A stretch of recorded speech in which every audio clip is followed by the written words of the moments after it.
Come on,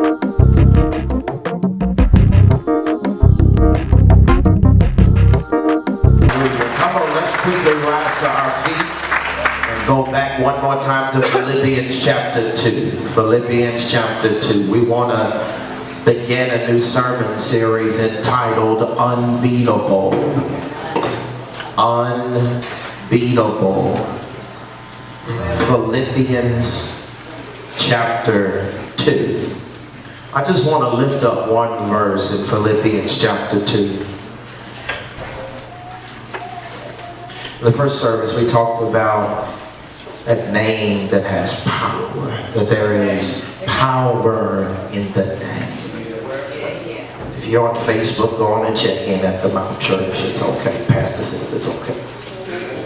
Ain't no problem.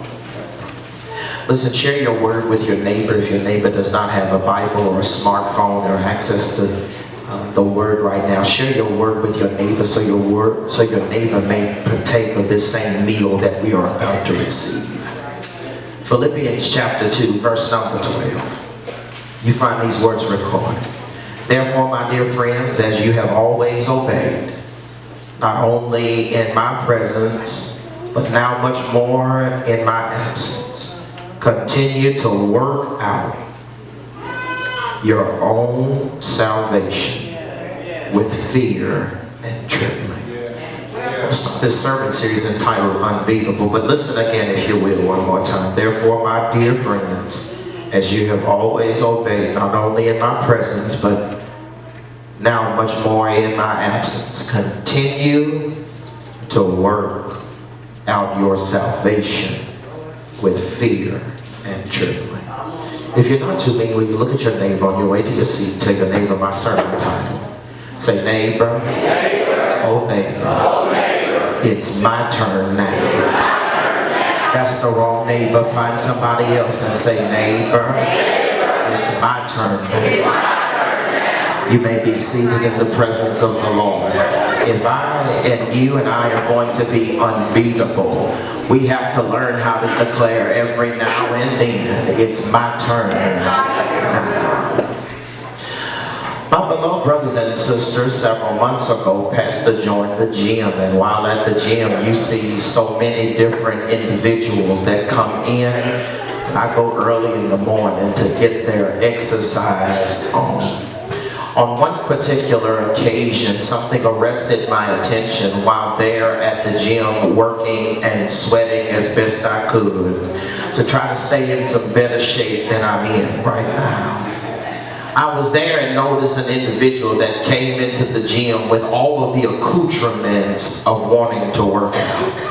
They had on the headband, they had the bottle of water, they had on the Under Armour outfit, they had on some new shoes that was ready, they had a towel that was there, they had their iPod that was ready and their Beats on their head, and they looked like they meant business. They went over and found a clear area in the gym and began to stretch out while listening to the rhythmic sounds of whatever were on their beats. After about 5 minutes of stretching, they went and grabbed 2 dumbbells and walked over to one of the benches and sat down. When they sat down, they let out 2 quick breaths and began to curl some bicep curls with the dumbbells in their hand. After 4 curls, I was amazed that they threw down the dumbbells, stood up to their feet, wiped their brow, took a sip of some water, took their headphones down and said, that's enough for today. See, my beloved brothers and sisters, sometimes you can look the part but not be ready for the work. And the truth of the matter is, I'm concerned because a lot of times we look the part, but when it comes down to the spiritual discipline of getting ourselves together, we talk a good game, but our actions speak louder than our words. Come on, is there anybody in here that is grateful today that even when your actions have not always said the best things, that God always has an answer to the mess that you've created? See, I'm grateful that even when I have looked the part and not been the part, that God, the God that I serve, can still make up the difference. Come on, is there anybody in here that knows the same God that I know?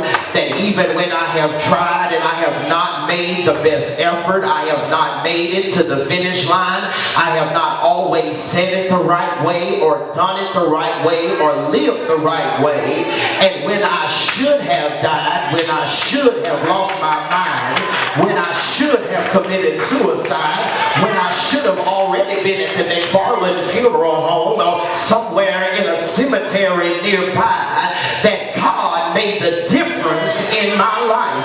Come on, is there anybody in here that has that kind of testimony on a Sunday morning that he has made a difference in my life? I have not always been good, but he made a difference. I've not always come to church, but can I tell you how I know for my sleepy saints that God can make the difference? Because he woke you up this morning. He started you on your way. He gave you a second chance and a third chance, and for some of us we on fifth and sixth chances. And because of what he's done for me, I have made up in my mind that it's my turn now. I ain't gonna sit there and act like God owes me some favor.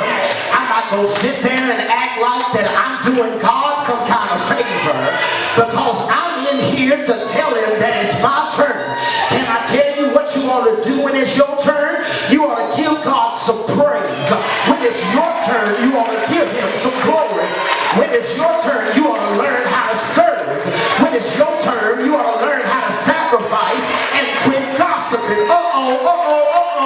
Because sometimes we're more concerned about telling everybody else how bad they are, and we forget that we just as messy, if not messier, than everybody else. Is there anybody in here that ain't ashamed to say, I'm glad that because it's my turn, I ain't gonna waste another minute. Tag, I'm in. And when I'm in, I think. And when I think, I worship. And when I worship, I holler. When I holler, I shout. Because is there anybody in here that can shout, it's my turn? It's my turn to learn how to live better. It's my turn, out of all that wonderful goodness that God has done for you, for us to sit here like we erudite, we so sophisticated, we so brand new. Honey, you ain't that brand new. I don't care how much cheer you wash your clothes in. If they flipped you inside out, you'd be just as dirty. Paul tells to the church in Philippi, not only look the part, but you got to learn how to live the part. You want to know how to be unbeatable? It's more than just saying I'm a Christian. It's more than just saying I go to church. I got to learn how to live what I say I live. And I got to live what I profess to believe. You want to know what gets us so in trouble? Is that we believe the hype of everybody else but God. We believe the hype of the job. We believe the hype of our friends. We believe the hype of the TV shows. We believe the hype of the psychic friends. Well, can I submit to you why you should believe the hype of God? Can I tell you in Genesis chapter 1, it just simply says, in the beginning God created the heavens and the earth and the fullness thereof, the world and they that dwell therein. When God created it, he created it with you in mind. But watch, he didn't need your help. Can I tell you how good he is? He parts the sea. Can I tell you how good he is? He can make the lame talk. Can I tell you how good he is? He can make blinded eyes see. Can I tell you how good he is? He can make paralysis become movable again. Can I tell you how good he is? He can give you joy when you've been sad. Can I tell you how good he is? Can I tell you, is there anybody in here that believes the hype? That for God you'll live because he's been good. For God you'll die because he's been good. And you got an in spite of it all shout. In spite of the hell. In spite of the setbacks. In spite of the disappointments. Because it's my turn. I'm going to learn how to respond in the right way. That's all Paul tells to the church at Philippi. He's told to the church at Philippi, and Philippi, y'all, is a cosmopolitan city. It's very diverse in its people. And when you get a lot of people that are diverse, it's a melting pot. And see, sometimes, y'all, when you get in a melting pot, all the flavors don't want to marry. And the only way you can get them to marry is when you put them under some heat. See, sometimes, y'all, you got to realize that some of the storms and trials that you got to go through is because God has got to put you under some heat to get the essence that's in you out of you so that you can be a good influence with the folk that are around you. See, honey, we spend so much time wasting our turn trying to wait on somebody. Well, I ain't old enough. Well, I'm too old. Well, I ain't got enough money. The devil is a liar. If he woke you up this morning, means that he still got something for you to do. And I don't know about you, but I ain't gonna waste another turn. Life is too short. Folk are dying too quick. And while you got breath in your body, you better learn how to get your swag back when it comes to him. Paul says to the church at Philippi, he makes the case for Jesus's bio, his essence. You know, he has to, in verse number 8, reduce himself. He's got to take on the form of man. He's got to become obedient unto death, even the death of the cross. I told him in the first service, y'all, that I'm grateful that he died. You got to understand that according to Jewish culture, that death like that by way of crucifixion meant that you were accursed by God. Meant that God was angry with you. According to the Jewish culture, in Galatians chapter 3, you'll read that. They believed, y'all, that they were accursed by God. But how many of us are glad on a Sunday morning that even though I was cursed to die, that Jesus made the difference? I should have died, but instead of me dying, he gave me grace. Should have been crucified for my sins, but he's given me mercy. And the last time I checked, he gives me new mercy every morning. And I don't know about you, y'all, but I ain't gonna rest on yesterday's shout when he's given me new mercy today. See, when he gives you something, my grandmama would say, every time you get something, you gotta learn how to say thank you. Is nice to you, she said, don't forget to say thank you. And even when I would mess up, she said, did you say thanks? And I said no. And she said, go back and tell them thank you. That's all I really came by to tell you is that when God gives you mercy, you ought to tell him thank you. When God is giving you new grace, you ought to tell him thank you. When God's giving you a second chance in life, you ought to tell him thank you. When God is giving you a better job, you ought to tell him thank you.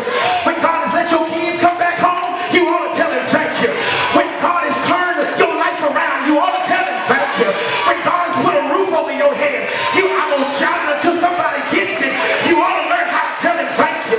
When God has given you a boo thing that was better than you than you should have been, that loved you and prayed for you, you ought to say thank you. When God has turned your story all the way around, is there anybody here that can say thank you?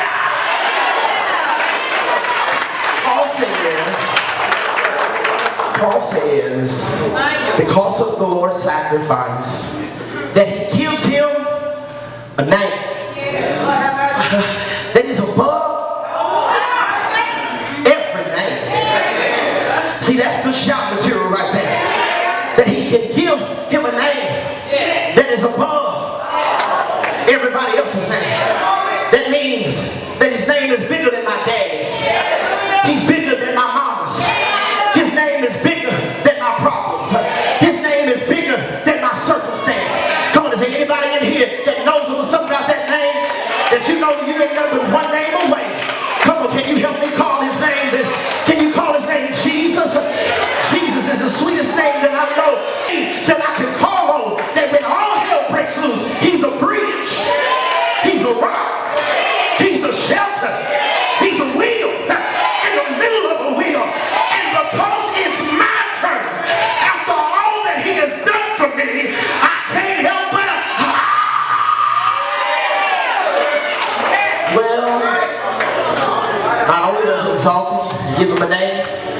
he says, at that name, every knee shall bow. In heaven, earth, and under the earth. Now that's some real swag. Because my name don't carry that kind of weight.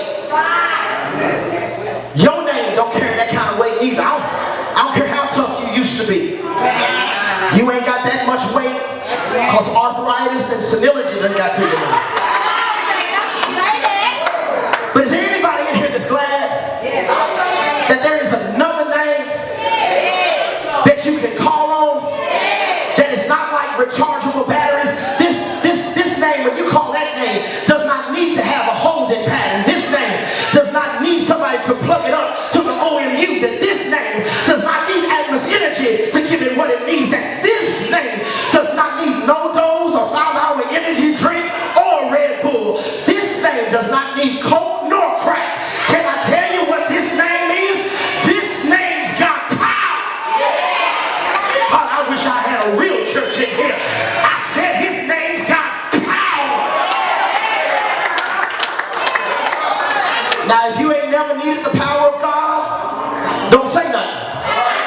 But if you ever know that the only reason that you're here is because God's got power, you ought to holler back at me at least one time. If you know that the reason that you're here is because God woke you up this morning, you ought to at least give God a praise. If you know that the reason that you're only here is by the amazing grace of God, will you take your turn and tell him thank you?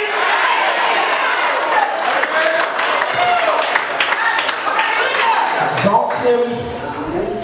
Then it says every tongue shall confess that Jesus Christ is Lord.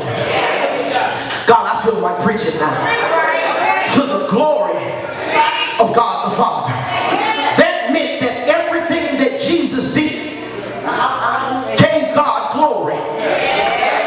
Here's my question. What are you doing to give God glory? My beloved brothers and sisters, Paul tells them that. And then after he gives them the litany of information, then the text takes a turn in verse 12. He says, therefore, now that you have always been obedient in my presence, and now even more when I'm not with you. The text says, work out your own salvation with fear and trembling. Do you see it in the text? Paul says, it's your turn. See, after the Lord has done his part, the question becomes, will you do yours? Now that God has done his part, will you run your leg of the race? See, a lot of times, y'all, and what the enemy tricks us into believing is that we have time. We have time. You know, they sing that song, time is on our side. No, time ain't on your side. The truth of the matter is, I know time ain't on your side because every day you wake up, if you're like me, you get another gray hair. Every day you wake up, there's a little more aching pain in your body. Every day you wake up, sometimes there's a little more pain and problems and disappointment in your life. Every time you wake up, you wonder, Lord, what's my situation going to be today? Paul says, after all that God has done for you, do you see it in the text? It's your turn. My beloved brothers and sisters, I want to raise the interrogative today and then get out of your way. What do you do when it's your turn? What do you do when the lights come on in your life? What do you do when it's your turn to shine?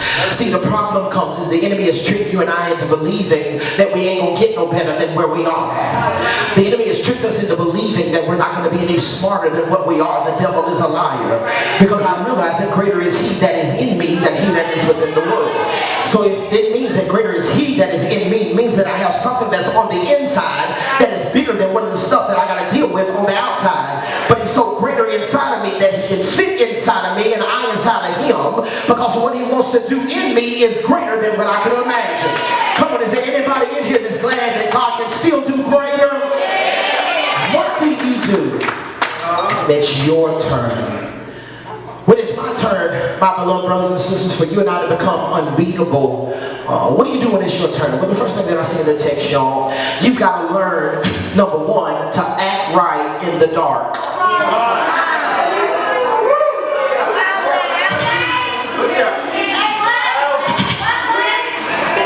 You and I got to learn how to act right in the dark. See, because the truth of the matter is, you can act right when it's light. You know, when the lights is on, and you know how we shout?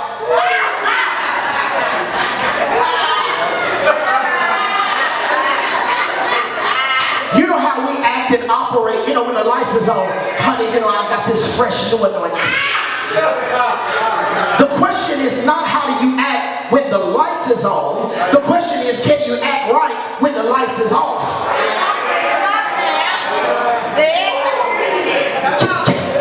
See, it's the only time folk know you saved is Wednesday and Sunday when the lights is on? Or do they know that you saved on Monday night at 11:53 when the call came in for the hookup? I told y'all a couple weeks ago, every hookup ain't a good hookup. Sometime or another, you need to quit trying to star 69 and call her. I thank God for caller ID. Thank God for call ID because it lets me know when mess is calling.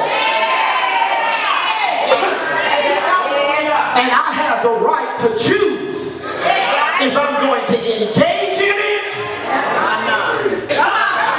or let it go. You've got to learn how to act right in the dark. And I hear you saying, well, Pastor, you know, when do I got time to have my fun? You know, when do I got time to, you know, do what I want to do? When I had time to hang out, you know how we do.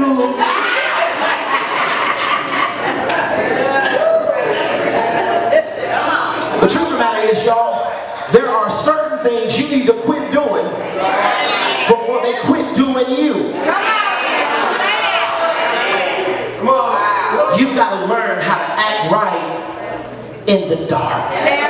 I know I'm in the text because the Bible says, therefore, since you have always obeyed, always obeyed in my presence.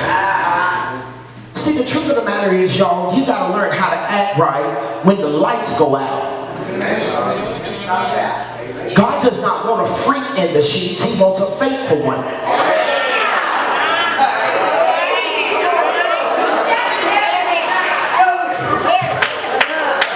I'm going to say it again. I ain't scared. Trust me, I'm not. God does not want a freak in the sheets. He wants a faithful one in See, because if you're going to get into a relationship with somebody, I'd rather be in a relationship with somebody that is going to help me than hurt me. Ain't you tired of folk taking from you?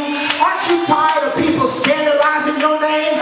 Aren't you tired of hanging around with the wrong folk? I have realized and made up in my mind that I'm going to hook up with Jesus, and because I've hooked up with him, because now it's my turn, I'm going to be faithful to him.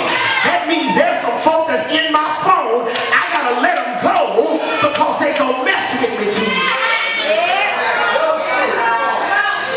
I got to learn how to act right in the dark. Paul says, but even more in my absence, which means that there will be a time that you're going to be alone. Which means a time you're going to be by yourself. Which means there'll be a time that you're going to have to make some decisions in your life, and sometimes it's going to hurt, but let me help you real quick. When you learn how to put God first, and you learn how to take your burden to the Lord, and you learn that because of what Jesus did, Rollo, Peaches, Herb, and all the rest of, you know, Pookie and Pork Chop them, they wouldn't do it for me, but I know somebody who did do it for me. He loved me enough to die for me. But he didn't stay there. Early? God, I feel like having church now. I said early. Sunday morning. God up with all power in his hands. Not only do I need to learn to act right in the dark. But I need to, number two, I need to not or don't let out of sight change my mind. Don't let out of sight change my mind. See, because what happens, y'all, in our lives, we've got to learn how to put our mind to it. Okay, y'all didn't like that. Let me give you some scripture. The Bible says, as a man thinketh, so is he. So that means that if I'm thinking, I am using my mind. I'm using that anterior pituitary gland that is attached to the top piece of the stem of my brain and to my spinal cord. I am using what God has given me on the inside of me, so that even when don't nobody else see me, my mind is still stayed on Jesus. That's the reason I don't cuss no more, because my mind doesn't change. That's the reason why I don't lie no more, because my mind doesn't change. That's the reason I can't hang around with some of the same fools that I used to hang out with, because my mind doesn't says he'll keep you in perfect peace. Those whose mind is stayed on him. Which tells to you and I that there's going to come some time in our lives that we're going to have to face isolation. There's going to come a time when it's our turn that not only will it be dark, but you're going to be by yourself. And I don't know who I'm talking to in here, but every now and then, sometimes in this life, you're not going to be able to see your way through. You're not going to be able to find a friend that can help you to get over. Come on, is there anybody's story in here that you lived long enough to know that not only has it been dark, but it's been lonely? Can I tell you that even when it gets lonely, that sometimes God's got to put you by yourself to get you to learn how to focus yourself on him. I don't know about y'all, but I'm glad on a Sunday morning that my mind is now made up, because I've determined and decided in my life I'm going to be unbeatable. I don't care what the enemy throws at you. You can be unbeatable when it's your turn, when you learn that even if you're out of sight, don't change your mind. You got to learn how to keep on trusting in God, because he's got power to turn it around. Come on, is there anybody in here that can say, it's my turn? It's my turn to learn how to live holy. It's my turn to learn how to live right. And I made up in my mind that come hell or high water, that I'm going to keep my mind on the Lord. Is there anybody here that doesn't mind testifying and say, I'm going to put my mind on the Lord, because he may not come when I want him to come, but whenever he shows up, I said he's always on time. Is there anybody here that doesn't mind testifying and saying, I put my mind to it, and I realize that my mind and my heart is with the Lord? Have I got a witness here? Is there anybody here that loves my Jesus? Is there anybody here that loves the Lord? Shout yes. Won't he do it? I said, won't he do it? Won't he turn it around? Won't he turn it around? Won't he fix it for you? He may not come, but hang on in there, because my mind is still stayed on Jesus. That's what you tell your kids. Keep your mind stayed on Jesus. Won't he do it? I said, won't he do it? Won't he fight your battles? Won't he give you a footstool? Won't he give you joy and sorrow? Shout it, shout it, shout it, ah, yes.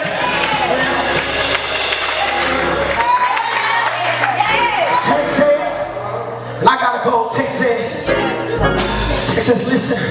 Right. It says even more now when I am away. Paul says, I ain't gonna be with you always. But even when you're around a whole lot of people, you gotta learn how to keep your mind on something that'll hold you. Now this shout ain't for everybody, but is there anybody in here that's lived long enough to know that God will hold you in the midnight hour? Is there anybody in here that's lived long enough to know that God will turn your situation around? Is there anybody in here that's lived long enough to know that God can heal? Is there anybody here that knows that God will deliver? Come on, don't fool with me now. But is there anybody here that knows that God will deliver you? Yes, He will. I said, won't He deliver you? Won't He heal you? Won't He provide for you? Is there anybody here that knows He's a provider, that knows He's a way maker, that knows He's a burden bearer, that knows He's a heavy load sharer? I said, is there anybody here? Well, can I tell you just one more, and I'm out of here. Not only do I gotta learn how to act right in the dark, not only do I need to remember that just because I'm out of sight does not need for me to be out of mind. But finally, and I'm out of here, when it's my turn and I want to become unbeatable, I gotta learn to do my job.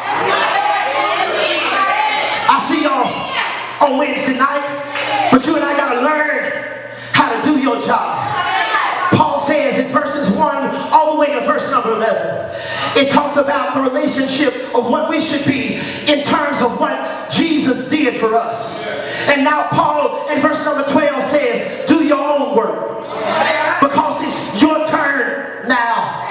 Here's how I know it to be true, because the Bible says, work out your own salvation with fear and trembling. Paul just simply is trying to get the people to understand that you ought to be in reverence to God. Working out your salvation means living out what you believe.